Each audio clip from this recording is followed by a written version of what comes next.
Bonsoir à tous et merci de suivre RTI 1 pour le dernier carrefour de l'information de ce mercredi 16 décembre 2020. Les titres. 24 heures après sa nomination, Kwadwo Konan-Bertin était ce mercredi à l'hémicycle pour y rencontrer le président du Parlement. Une visite de courtoisie au cours de laquelle Kakabe est allé demander le soutien d'Amadou Soumaoro et recueillir ses conseils.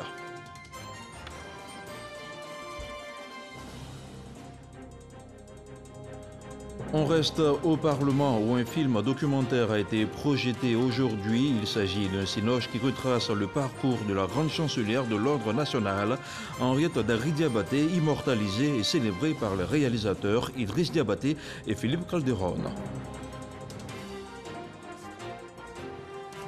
Et puis ce joyau au cœur de la ville d'Abidjan, le parc national du Banco, qui accueille au moins 30 000 visiteurs chaque année, vient d'être réhabilité par le Japon et le Fonds mondial pour l'environnement. Dans ce journal, nous irons à la découverte du poumon vert de la capitale économique ivoirienne qui retrouve de sa superbe. Merci de suivre RTI 1. Nommé mardi par le président de la République, le ministre de la Réconciliation nationale a été reçu en audience ce mercredi par le président de l'Assemblée nationale. Kwadwo Konan-Bertin dit Kakabe dit être venu prendre des conseils auprès de son aîné, le président Amadou Soumaoro, avec qui il entretient des liens étroits. Moussa Konaté. Après sa nomination en tant que ministre de la Réconciliation, c'est à l'hémicycle que l'ex-député de Port-Bouilly a décidé de faire ses premiers pas dans ses nouvelles fonctions. Kwadwo Konan-Bertin est reçu par le président de l'Assemblée nationale, Amadou Soumaoro. Quand on me fait un tel honneur et devant l'ampleur de la responsabilité, on a besoin de soutien et de bénédiction. Je suis venu donc saluer le président de l'Assemblée nationale, d'abord pour lui présenter ses responsabilités et demander sa bénédiction et son soutien, bien entendu, et recueillir donc ses conseils. Dans une telle mission, on a besoin d'écouter ceux qui ont un peu plus d'expérience que nous, pour être sûr que nous sommes dans la bonne direction. Pour sa mission future, Kakabe se dit prêt et entend œuvrer pour la réconciliation, selon la vision du chef de l'État Alassane Ouattara. J'ai rencontré le président de la République. J'ai trouvé un président dans une dynamique de paix, de réconciliation. Dans ces conditions, nous devons donc mobiliser toutes nos énergies autour de lui pour l'accompagner dans cette dynamique.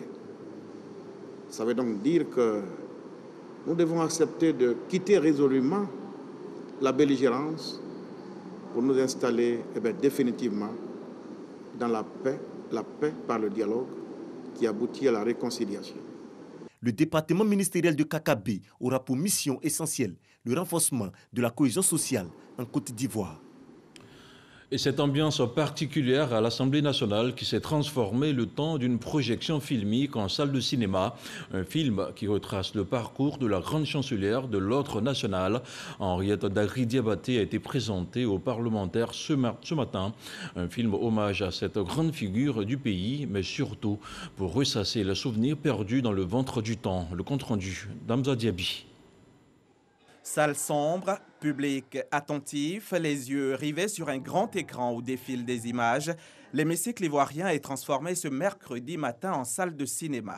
Les députés suivent religieusement un film documentaire sur Henriette Dagri Diabaté, un modèle de parcours de vie. Ce film passe en revue sa vie, son enfance à Gagnoa, ses rapports avec son père, ses études d'histoire et ses travaux de recherche dans la Côte d'Ivoire profonde, sa vie amoureuse et surtout son combat politique aux côtés du président Alassane Ouattara. Voilà une dame, elle a été à l'école et elle a assumé, elle a continué, elle a fait sa thèse.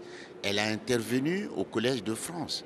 Donc, ça veut dire que vraiment, quelqu'un, nous, pour tout le monde, pour les Ivoiriens, elle est d'une référence. Représentant sa mère, Jean-Philippe Kaboré dit toute la joie qui l'anime.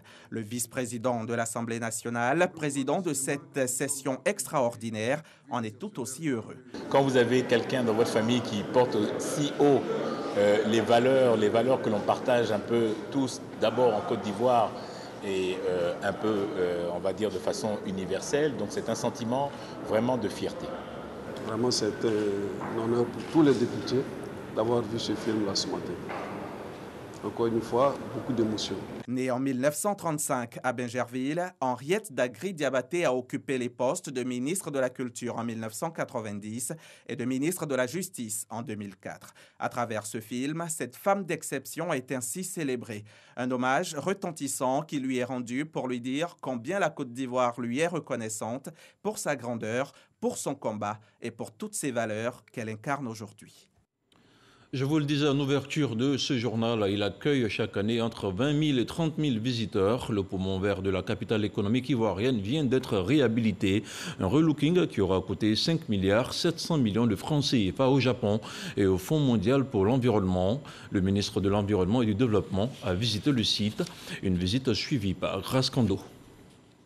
Le parc national du Banco est le deuxième parc en milieu urbain au monde, après celui de Tujica à Rio de Janeiro au Brésil. Il a une superficie de plus de 3400 hectares. Cette aire protégée vient de bénéficier de travaux de réhabilitation d'un coût de plus de 5 milliards 700 millions de francs CFA pour le rendre plus attractif. Des travaux financés par le Japon et le Fonds mondial pour l'environnement. Il était question de mettre l'accent sur le volet écotourisme. C'est la raison pour laquelle le FEM a bien voulu financer ce projet. Le FEM ne fonctionne pas tout seul, lui il est le bailleur de fonds.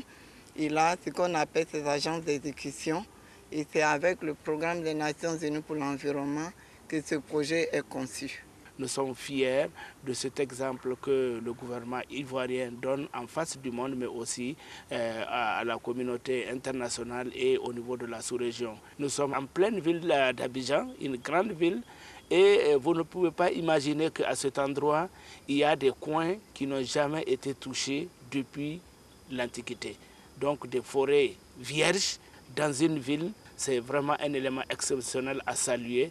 Au nombre des travaux réalisés, 3200 mètres linéaires de clôture, réhabilitation des guérites aux différentes entrées du parc, ouvrages pour l'embellissement du site et acquisition de matériel roulant.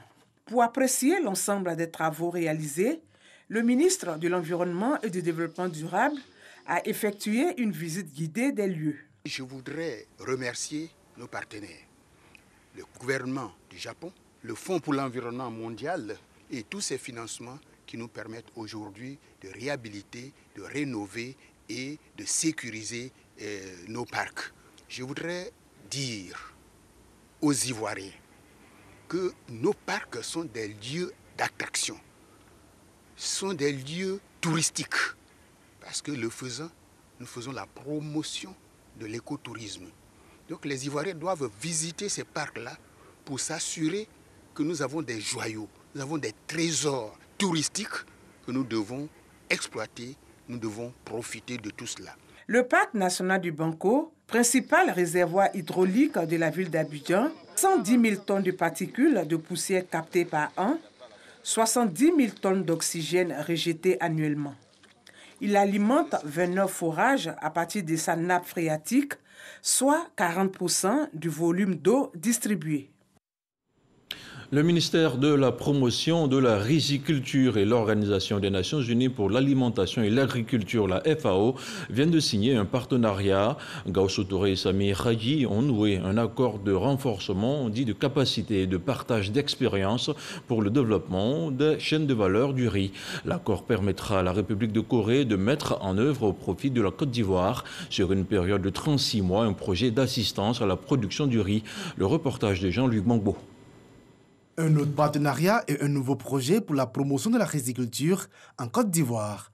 Cette signature entre le ministre Gaoussou Touré et Sami Khadji, représentant de la FAO, offre à la Côte d'Ivoire l'expertise coréenne en matière d'amélioration de la chaîne des valeurs du riz. La Côte d'Ivoire est un des plus gros consommateurs par habitant de riz et c'est un secteur où la Côte d'Ivoire importe encore énormément de riz. C'est une perte financière et c'est une opportunité de croissance au niveau économique au sein de la Côte d'Ivoire qui est manquée. Donc cet accord de partenariat répond à une demande du ministre en ce qui concerne l'appui technique, le transfert de technologie. Le projet qui sera mis en œuvre sur une période de 36 mois rentre dans le cadre de la stratégie nationale de développement du riz mise en place par le gouvernement. Aujourd'hui, la Côte d'Ivoire a tous les atouts pour ne pas importer un seul kilo de riz. Donc, il s'agit de tout mettre en œuvre pour que ces atouts que nous avons, parce qu'il y a suffisamment d'eau, nous avons des grands fleuves, donc il faut partir de ces fleuves-là maintenant pour qu'effectivement on puisse irriguer les différentes parcelles. Et c'est ce travail-là que nous sommes en train de faire aujourd'hui. D'un coût total estimé à environ 700 millions de francs CFA, ce projet de renforcement cible outre la Côte d'Ivoire, la Tanzanie et les Philippines. Par ailleurs, la lutte contre la pourriture brune des cacaoyers s'intensifie dans le milieu agricole. Les chercheurs continuent leurs recherches pour l'éradication de cette maladie qui angoisse les producteurs de cacao. Ils viennent de mettre au point 2 pesticides élaborés à partir de matières naturelles. Le reportage de Jeanne Toubé. Les chercheurs du CEA-CCBAD, Centre d'excellence africain pour le changement climatique, les producteurs de cacao issus de 30 coopératives, les experts du projet PSI s'accordent sur l'efficacité des produits phytosanitaires NECO et Astoun, 2 biopesticides à action préventive et curative élaborés pour lutter contre la pourriture brune des cacaoyers. Le NECO 50 EC qui est déjà homologué, mais sur la cercosporiose noire du bananier. Il s'agit de faire une extension de ce produit-là pour son utilisation sur le cacaoyer. Pour ce qui est de Astoun, il s'agit de faire l'homologation du produit. Une fois que le produit est homologué, ça veut dire que le ministère de l'Agriculture a donné son quitus pour sa commercialisation, pour sa vulgarisation. Au lieu d'utiliser des fongicides de synthèse qui sont un danger pour l'environnement et pour la santé du planteur, nous avons utilisé des biopesticides produits par l'université qui étaient issus de produits qu'on connaît, qu'on consomme tous les jours. Les 2 biopesticides mis au point par le CEA-CCBAD ont été testés dans le champ école du projet PSI, projet de gestion des pesticides obsolètes en Côte d'Ivoire, sur une superficie de 5 hectares de cacao. Les résultats ont été satisfaisants en termes de productivité, protection des producteurs eux-mêmes et sauvegarde de la biodiversité. À titre d'exemple, la production de cacao sur cette parcelle a été de 2 tonnes grâce à l'utilisation des biopesticides, contre 750 kg avec les pesticides chimiques. De plus, la pourriture brune des cacaoyers a été réduite de 10 à 15%. Une collaboration gagnante, CEA-CCA, Projet PSI et le champ école des Aguiers au bénéfice de l'agriculture et de l'environnement. 2 objectifs. Le premier, c'est de faire la promotion des alternatives aux pesticides chimiques, de sorte à réduire la pression chimique liées aux pesticides sur l'ensemble des matrices environnementales. C'est aussi aller vers le développement d'une agriculture durable avec de nouvelles pratiques. L'autre objectif, c'est de faire en sorte que la lutte intégrée des nuisibles prenne en compte les biopesticides. Grâce au travail des chercheurs du Centre d'excellence africain pour le changement climatique, jugé remarquable par leurs pairs, le champ école des Aguiers a obtenu l'Award 2019 du World Cocoa Foundation. Avec cette reconnaissance internationale, l'utilisation du NECO et de l'Astoun augure de bonnes perspectives pour l'agroforesterie en Côte d'Ivoire. Un mot de défense à présent. La future Académie internationale de lutte contre le terrorisme de Jacquesville a accueilli son premier exercice de grande envergure. Un exercice qui aura permis de mettre en exergue la coordination opérationnelle des unités spéciales ivoiriennes dans une situation de prise d'otage. Des unités de lutte contre le terrorisme qui ont bénéficié de nouvelles technologies de lutte contre le terrorisme et la libération d'otages. On regarde le reportage d'Abou Sanogo. Le calme qui régnait sur le littoral vient d'être rompu. Des civils seraient pris en otage par des terroristes à l'intérieur d'un bâtiment. Alertés, les forces de défense et de sécurité organisent l'intervention. Dans l'urgence, un poste de commandement mixte force spéciale unité d'intervention de la gendarmerie nationale est mis en place. Les unités spéciales à bord de véhicules blindés convergent à la hâte vers le site, débarquent et prennent position. L'opération de libération d'otages est enclenchée avec efficacité et prudence. L'unité d'intervention de la gendarmerie nationale en première ligne investit le bâtiment. Pris à partie, le premier plastron est neutralisé. Le rez-de-chaussée est sécurisé. Au même moment, les forces spéciales héliportées une fois au sol se rendent au poste de commandement point briefing. Après plus d'une heure d'assaut, les unités spéciales et de sécurité ont repris le contrôle du bâtiment.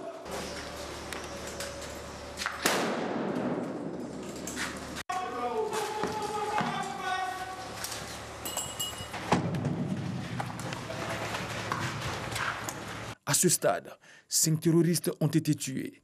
12 otages ont été libérés et exfiltrés par la suite hors de la zone d'opération. L'équipe médicale du groupement des sapeurs-pompiers militaires procède à l'évacuation et à la prise en charge des blessés. Cet exercice de grande envergure, le premier sur le site de la future Académie internationale de lutte contre le terrorisme, vient mettre en exergue la coordination opérationnelle des 2 unités des forces spéciales ivoiriennes et de l'unité d'intervention de la gendarmerie nationale dans une situation de prise d'otage. L'éventail de nouvelles techniques individuelles et collectives nécessaires à la résolution d'une prise d'otage a été revisité. Les chefs des grands commandements ont effectué une visite du site pour s'enquérir de l'efficacité des unités spéciales sur le terrain. La lutte contre le terrorisme nécessite l'acquisition de savoir-faire particuliers, notamment pour les unités d'intervention. Et cette acquisition ne peut se faire que par l'entraînement, le drill. Il est donc important pour nous de pouvoir regrouper régulièrement nos unités pour les amener à travailler sur des objectifs spécifiques, de sorte que tous parmi eux puissent acquérir les réflexes nécessaires. Cette action dynamique est le couronnement de tout premier stage de formation tenu sur le site de Jacquesville, dénommé technique du contre-terrorisme et de libération d'otages. Il est initié par les cadres français en charge des modules de formation et d'entraînement de l'Académie internationale de lutte contre le terrorisme. Cette formation s'inscrit donc dans le cadre de l'assistance militaire opérationnelle des forces françaises au profit des forces armées de Côte d'Ivoire. Autre chose à présent, depuis ce mercredi, les États généraux des marchés de Côte d'Ivoire se tiennent à Grand-Bassam. La rencontre constitue un début de réponse à toutes les problématiques dans nos espaces marchands, notamment celles liées aux récurrents incendies. La prévention des sinistres liés globalement à des défections techniques est au cœur des échanges. Lancine Bakayoko. Les marchés de Côte d'Ivoire font face à de multiples problématiques. Ces problématiques ont pour nom le désordre, l'insalubrité, l'insécurité, mais surtout les incendies. De 2013 à 2020, 20 marchés sont partis en fumée. Sur les 30 dernières années, on en compte 65. Ces états généraux marquent donc le début d'un véritable diagnostic. L'organisation de ces assises s'inscrit dans le cadre de la recherche de solutions concertées pour la mise en œuvre d'une véritable politique de développement des infrastructures à marché en Côte d'Ivoire. En plus de l'énorme coût social, les incendies dans les marchés engendrent des pertes financières considérables pour les commerçants. Nous proposons que l'État et les commerçants soient impliqués et dans la construction des marchés et la gestion de ces marchés pour que vraiment ces phénomènes d'incendie des marchés puissent diminuer dans notre pays. Des commerçants appauvris, mais aussi des communes complètement fragilisées. Face à tous ces défis, il s'agit pour la Côte d'Ivoire et son gouvernement d'élaborer une matrice d'action afin de disposer d'espaces marchands modernes en conformité avec les standards internationaux. Il s'agit de permettre à notre pays de disposer d'infrastructures à marché et des centres commerciaux modernes, respectant les normes internationales et répondant aux exigences des acteurs du commerce en Côte d'Ivoire. En Côte d'Ivoire, 3 à 5 millions de personnes exercent dans les marchés. Dans quelques instants, le point de la situation de la Covid-19 au 16 décembre 2020.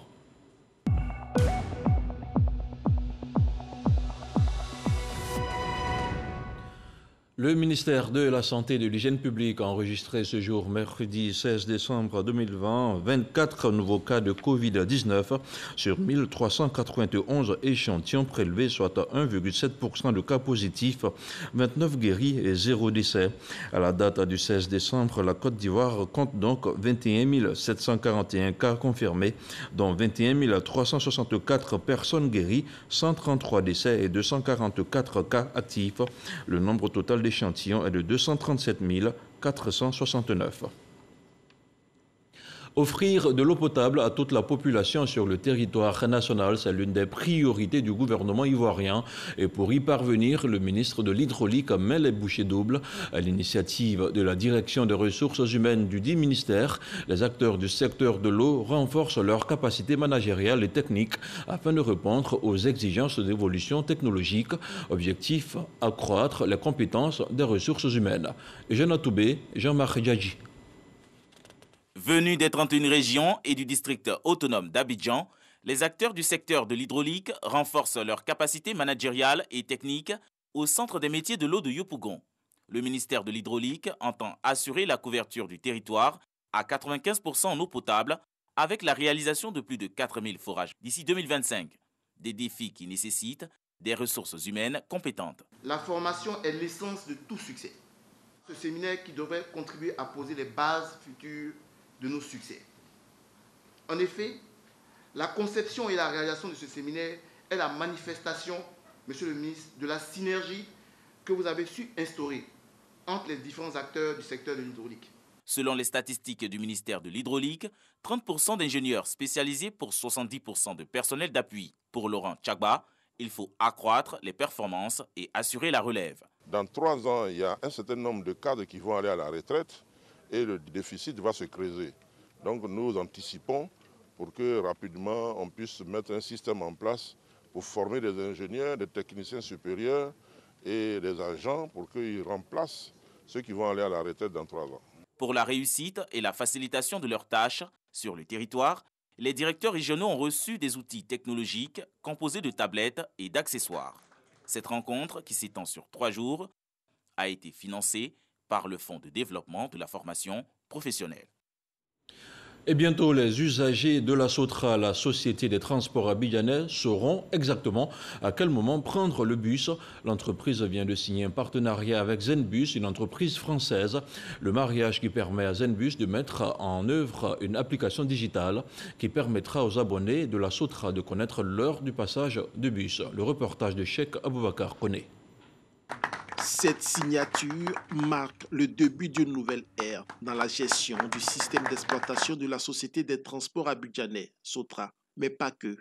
Elle va également offrir la possibilité aux usagers des autobus d'éviter de longues heures d'attente aux arrêts de bus. Ces dispositions vont permettre d'améliorer la gestion du temps de nos clients parce qu'à partir de leur smartphone, ils pourraient gérer leur temps de déplacement et savoir à quel moment il faut venir à l'arrêt pour ne pas perdre beaucoup de temps. Chaque voyageur verra sur son smartphone les bus se déplacer plus ou moins vite en fonction des congestions, mais ils les verront, ça sera des vrais bus. Ça sera sur le smartphone et aussi sur tout terminal connecté, un ordinateur. D'ici à 6 mois, selon les estimations de l'opérateur français, 80% du système de la Sotra sera opérationnel. Le projet en lui-même est prévu s'étendre sur 12 mois. Il a été financé à hauteur de 378 millions de francs CFA par le Trésor français. Un don salué par le ministère en charge des Transports. Il y a beaucoup de choses que nous faisons ensemble. Donc ce que nous sommes en train de faire aujourd'hui va dans la droite ligne de ce que cette coopération a toujours été. Et je voudrais en tout cas m'en réjouir à nouveau. La problématique de la mobilité à Abidjan se pose avec acuité. Ce sont 15 millions de déplacements tous les jours, avec une offre de transport insuffisante. Selon la Banque mondiale, la Côte d'Ivoire perd chaque année 2 points de croissance du fait de la difficulté de mobilité dans le Grand Abidjan. Autre chose à présent, les gestionnaires du patrimoine de l'État sont en conclave à Grand Bassam. Ils font le point sur le processus d'exécution de la directive de l'UEMOA portant mise en œuvre de la comptabilité matière. Il s'agit pour eux de dresser le suivi comptable de tous les biens meubles et immeubles de l'État de Côte d'Ivoire. Le point de la rencontre avec Lanciné Bakayoko. Ils sont en grande partie gestionnaires du patrimoine de l'État. Ils sont à Grand Bassam pour évaluer le processus de mise en œuvre de la comptabilité matière en Côte d'Ivoire. Une directive de l'UEMOA qui a pour objet le recensement et le suivi comptable de tout bien meuble et immeuble, propriété ou possession de l'État, des institutions, des collectivités décentralisées, ainsi que des établissements publics nationaux. Il fallait que tous les acteurs, qu'on se retrouve pour échanger, parce que les pratiques sont diverses d'un ministère à l'autre, mais comme la direction du patrimoine de l'État a pour mission donc de coordonner toutes les informations de l'ensemble des ministères en vue donc de nourrir donc le comptable public, d'informer le comptable public sur la situation patrimoniale de l'État. L'inventaire du patrimoine de l'État permettra à tout moment de disposer des informations sur les biens existants et leur mouvement sur le double aspect de la quantité et de la valeur, ce qui favorisera un meilleur contrôle de leur utilisation. On peut avoir des biens qui ne sont pas forcément connus ou recensés ou valorisés, parce qu'il y a un des points importants aujourd'hui qui est donc vraiment la valorisation à l'instant T des biens de l'État. Toutes ces réformes ont vocation d'améliorer la gouvernance publique et d'améliorer la gestion des avoirs physiques de l'État. Politique à présent, la présidente de la Fédération des partis libéraux et sa délégation ont rencontré la direction du RHDP. Les échanges ont porté sur la participation massive des femmes au processus électoral et leur présence à des postes politiques, entre autres. Hakima El Haïté a aussi profité de l'occasion pour féliciter le chef de l'État. Le compte-rendu d'Éric Goré. Arrivé en Côte d'Ivoire pour prendre part à la cérémonie de prestation de serment du président Alassane Ouattara, la présidente mondiale de la Fédération des partis libéraux s'est entretenue avec la direction du RHDP au siège du parti.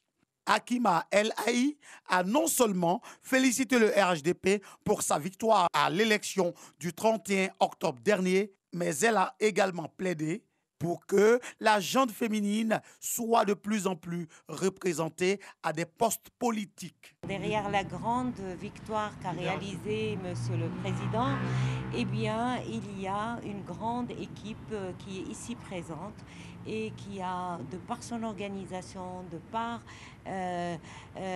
l'organisation du parti, la direction de la campagne a pu faire ce résultat. J'ai aussi une observation, je vois que les femmes sont sous-représentées, mais je suis aussi engagée et je me suis engagée avec monsieur le directeur et madame la directrice adjointe pour porter un projet pour que les femmes aient leur place dans la politique au niveau de votre pays. Pour Adama Bictogo, le directeur exécutif du RHDP, son parti est absolument en phase avec cette idée. On a donc discuté de la mise en place d'une plateforme permettant donc aux femmes, à travers donc madame la ministre Anouloto, de donner beaucoup plus de chances, beaucoup plus de place aux femmes, conformément à la directive du président Alassane Ouattara, lors de son dernier conseil de ministres, qui a donc demandé que soit portée à 30% la représentativité des femmes. C'est donc un objectif très fort pour nous. Nous avons aussi échangé sur l'avenir de la jeunesse, sur la formation professionnelle, autant donc de sujets qui ont été évoqués par le président de la République lors donc de l'investiture. Le RHDP est un parti libéral dont le credo est la promotion de la liberté individuelle, le rassemblement de tous les Ivoiriens et également le développement de la Côte d'Ivoire. Et l'actualité hors des chenaux nous conduit au Libéria où, selon les résultats provisoires publiés mardi par la commission électorale, le oui l'a emporté dans les 5 comtés où le dépouillement a pris fin à l'issue du référendum du 8 décembre dernier. Si la tendance se confirme dans les 10 autres comtés, la double nationalité et la réduction du mandat présidentiel de 6 à 5 ans voulu par le président deviendront effectives.